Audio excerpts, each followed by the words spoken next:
2024 లేదా 25లో డిగ్రీ లేదా బీటెక్ చదివారా? సాఫ్ట్‌వేర్ జాబ్ కోసం ఎదురు చూస్తున్నారా? అయితే కోడ్ జ్ఞాన్ 100 డేస్ కోర్సులో చేరండి, జాబ్ సాధించండి.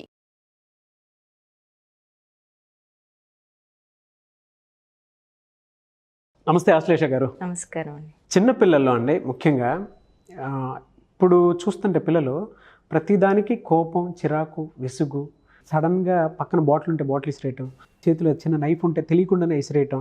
కొంతమంది పిల్లలైతే థింగ్ ఏది ఉన్నా సరే విసిరేయటం, పగలగొట్టడం, అది మిర్రర్ అని లేదు, ఇంకోటి అని కూడా లేదు. అంటే నంబర్ ఆఫ్ ఏది కనిపిస్తే అది వెంటనే కోపం చూపించేస్తూ ఉన్నారు. ఇది ఎంతవరకు దారి తెస్తుంటే పేరెంట్స్లోనే తెలియని ఒక యాంగ్జైటీని తీసుకువెళ్తూ ఉంటుంది. వాళ్ళకు కూడా కోపం, చిరాకు వచ్చేస్తుంది.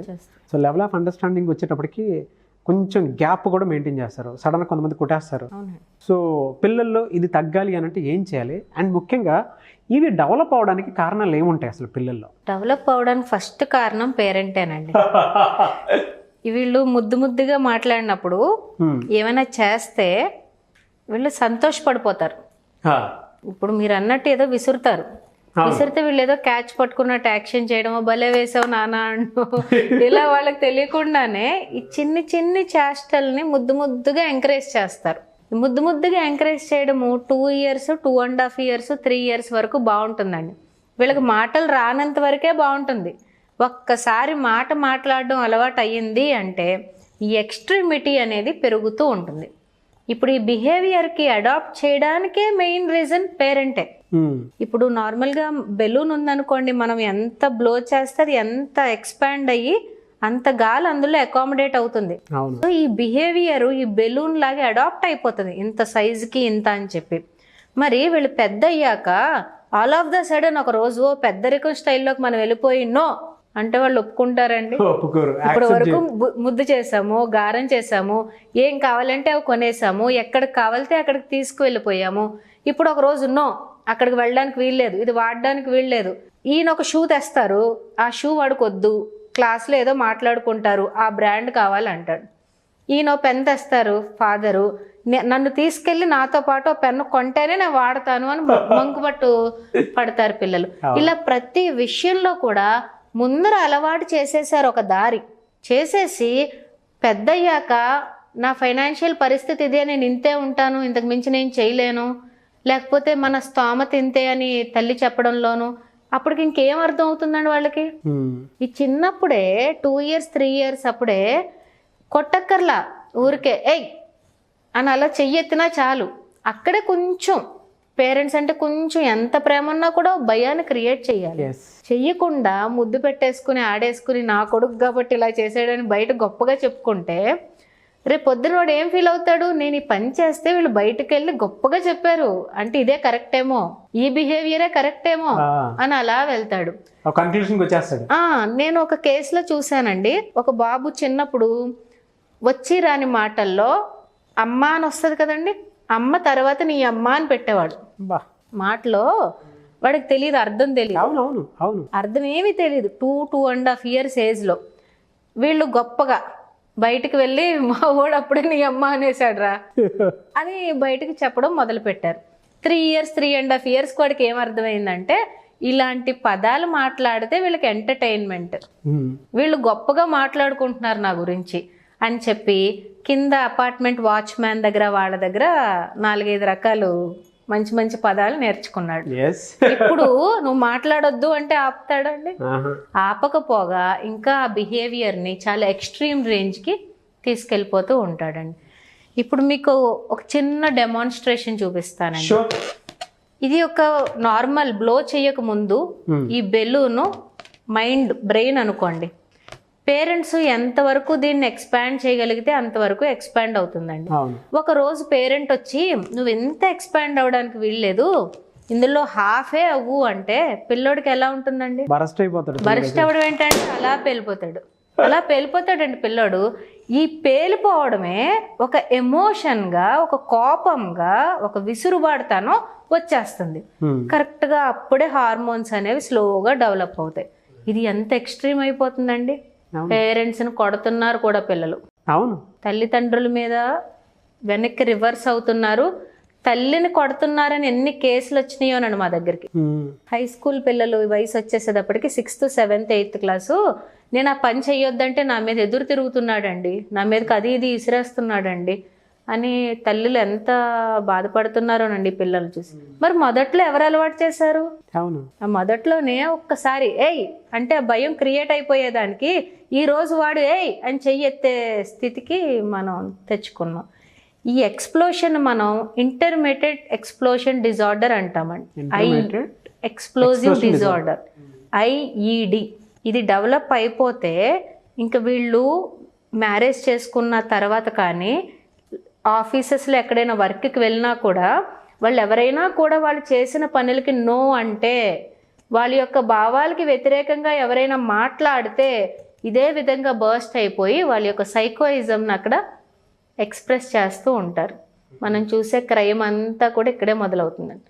అందుకే అంటారు నీ తల్లిదండ్రులు నిన్ను ఇలాగైనా పెంచారు అని ఒక్క డైలాగ్లో ఫస్ట్ అదే అడుగుతారండి. ఇదేనా నీ తల్లిదండ్రులు నీకు నేర్పించింది అంటారు, ఇదేనా నీ తల్లిదండ్రులు నేను పెంచిన తీరు అంటారు. ఆడపిల్లలు పెళ్ళిళ్ళు చేసుకున్నాక ఫస్ట్ అత్తగారింట్లో అడిగే వాక్యం కూడా ఇదేనండి, ఇదేనా నీ పెంపకం అంటారు. అంటే ఏంటంటే బిహేవియరల్ అడాప్షన్. ఇది పేరెంట్స్ చాలా కాన్షియస్గా చెయ్యాలండి. తప్పేం లేదు ఒక్కొక్క దెబ్బ వేయడంలో, ఒక్కొక్కసారి చిన్నగా తిట్టడంలో, కళ్ళు పెద్దవి చేసి భయపెట్టడంలో తప్పేమీ లేదండి. వాళ్ళ యొక్క శ్రేయస్సు, వాళ్ళ యొక్క మంచి కోసం మనం చేస్తున్నాం. ఈ విషయాన్ని కొంచెం పేరెంట్స్ అందరూ అర్థం చేసుకుని స్ట్రిక్ట్ అయిపోమనట్లేదు, కానీ వాళ్ళ యొక్క ప్రయోజనం కోసం ఇలా ఉండమని చెప్తున్నాను. ఎలా అంటే చిన్నపిల్లలు కదా, వాళ్ళకి ఆ లాంగ్వేజ్ అర్థం కాదు. మనం సీరియస్ అయినా కూడా సీరియస్ అయ్యాను అనేటువంటి విషయం కూడా తెలియాలి కదా. వాళ్ళు చేసేస్తూ ఉంటారు వాళ్ళ యాక్టివిటీస్ని. మనం ఒక రకంగా డెవలప్ చేస్తే దాన్ని కంట్రోల్ చేయాల్సినటువంటి అవసరం కూడా ఉంటుంది. బట్ ఆ లాంగ్వేజ్ కూడా పూర్తిగా అర్థం అవ్వాలి. ఎలా, ఏ విధంగా చేయాలంటారు? ఇప్పుడు మనం బండి నడుపుతాం కదండి, బండి గేర్లు వేస్తూ ఉంటాం కదా, బ్రేక్ వేస్తూ ఉంటాం కదా. ఈ బ్రేక్ పేరెంట్ వెయ్యాలి, గేర్లు వెయ్యాలి, పిల్లోడ్ డెవలప్మెంట్ ప్రాపర్గా జరగాలి, కానీ ఎక్కడ బ్రేక్ వేయాలో తెలియాలి. ఇలాగ మనం ప్యాంపర్ చేసుకుంటూ వెళ్తున్నాం.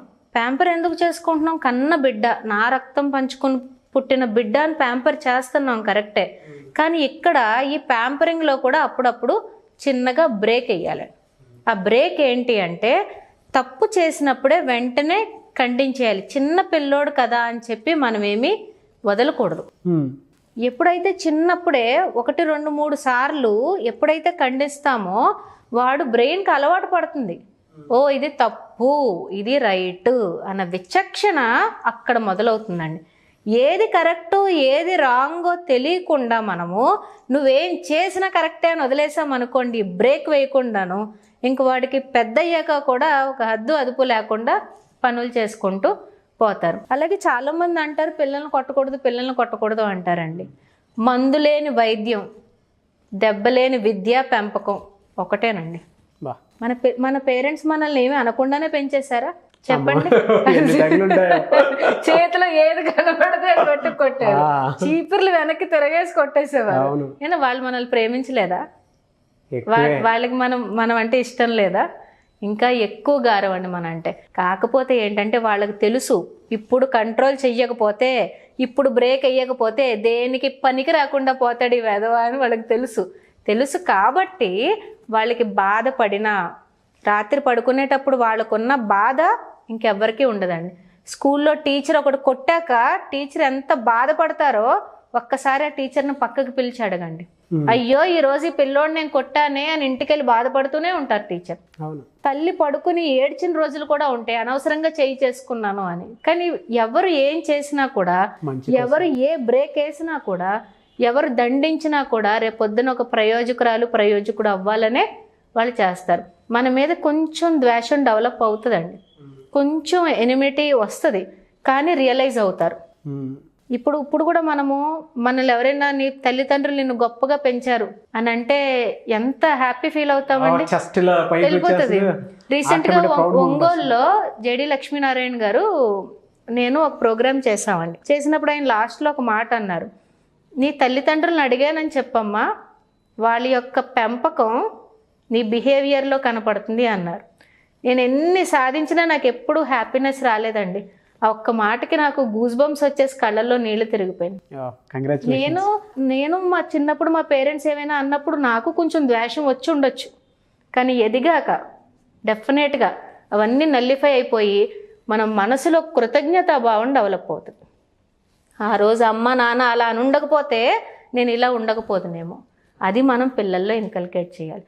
ఈ రోజు నా గురించి బ్యాడ్గా అనేసుకుంటాడేమో అని వీళ్ళు ఏదో ఊహించేసుకుని అక్కడితో పిల్లల్ని గారం చేయకుండా రానున్న 10 ఏళ్లలో వీడు వృద్ధిలో ఉంటాడు అన్న ఆలోచనతో పేరెంట్స్ ఇవన్నీ గుర్తుపెట్టుకోండి, బ్రేక్లు వేస్తూ ఉంటే బాగుంటుంది. వెరీ గుడ్ ఇన్ఫర్మేషన్ అండి. Thank you so much Ashlesha గారు. Thank you. అయితే చాలామంది ఇటువంటి ప్రాబ్లమ్స్ని ఫేస్ చేసేటువంటి వాళ్ళు ఉన్నారు. వీడియో చూసిన తర్వాత 1-2 సార్లు రీచెక్ చేసుకొని వీడియో చూసినా ఆశ్చర్యపోయే పని లేదు. ఎందుకంటే ఆ ఫీలింగ్స్ కానివ్వండి, మీరు నరేట్ చేసిన విధానం అలా ఉంది. వెంటనే మీలాంటి వాళ్ళని అప్రోచ్ అయ్యి పిల్లల్ని తీసుకొచ్చి ఏమండి మాకు ఇలా కావాలి, పరిస్థితి ఇది అని మీ దగ్గరకు వచ్చి చెప్పి, సో దాని నుంచి బయటపడేయడానికి ఏదన్నా సరే ఒక యాక్టివిటీ త్రూ అన్నా సరే పిల్లల్ని లాంటి కొత్త ప్రపంచంలో తీసుకెళ్లాలనుకునేటువంటి వాళ్ళు ఉంటారు. సో అటువంటి వాళ్ళకి మీరు టైం ఇస్తారా? ఎలా అప్రోచ్ అవ్వాలి? ఆఫ్లైన్ అండ్ ఆన్లైన్ కన్సల్టేషన్స్ 2 అవైలబుల్గా ఉన్నాయండి. కోవిడ్ తర్వాత చాలా ఎక్కువగా చూస్తున్నాం ఈ కేసెస్. మేము ఫస్ట్ మదర్ స్టేట్ని గ్రౌండ్ చేసి తర్వాత పిల్లలకి సజెషన్స్ ఇవ్వడం జరుగుతుంది. ఈ స్క్రీన్ పైన ఉన్న నెంబర్కి కాంటాక్ట్ చేస్తే వాళ్ళకి సూటబుల్ అప్రోచెస్ మేము చెప్తాం. Okay, thank you so much Ashlesha గారు. థ్యాంక్ యూ అండి. చూశారు కదండి వీడియో. ఈ వీడియోపై మీ అభిప్రాయాన్ని కామెంట్ బాక్స్లో పోస్ట్ చేయండి. ముఖ్యంగా మీరు కనుక ఆన్లైన్ ఆఫ్లైన్ సెషన్స్ కావాలనుకున్నా, 1-on-1 సెషన్స్ కావాలనుకున్నా, అండ్ చైల్డ్ సైకాలజీకి సంబంధించినటువంటి థెరపీస్ కావాలనుకున్నా కూడా మీరు ఆశ్లేష గారితో మాట్లాడాలి అనుకుంటే అపాయింట్మెంట్ తీసుకోవడానికి ఆసక్తి కలిగిన వారు స్క్రీన్ మీద కనిపిస్తున్న నెంబర్ సంప్రదించవచ్చు. ఒకవేళ మీకు కాంటాక్ట్ నెంబర్ కనెక్ట్ అవ్వట్లేదు అని అంటే మిస్టర్ నాగ్ అఫీషియల్ అని నా ఇన్స్టాగ్రామ్ ఐడి ఉంది. నా ఇన్స్టాగ్రామ్ ఐడి మీకు ఇక్కడే కనిపిస్తూ ఉంటుంది. దాని త్రూ అయినా సరే మీరు అప్రోచ్ అవ్వచ్చు. అండ్ మీకు కావాల్సినటువంటి అప్డేట్స్ ఏవైతే ఉంటాయో ఖచ్చితంగా తెలుసుకోవాలి అనుకుంటే కూడా మీరు నాకు టెక్స్ట్ పెట్టినా నేను మేడంకి ఫార్వర్డ్ చేస్తాను. సో ఆ విధంగానే సార్ అప్రోచ్ అవ్వండి. ఈ వీడియో లైక్ చేయండి, షేర్ మాత్రం తప్పకుండా చేయండి. ఇలాంటి మరిన్ని వీడియోస్ కోసం మా ఛానల్ ఫాలో అవ్వండి. Thank you.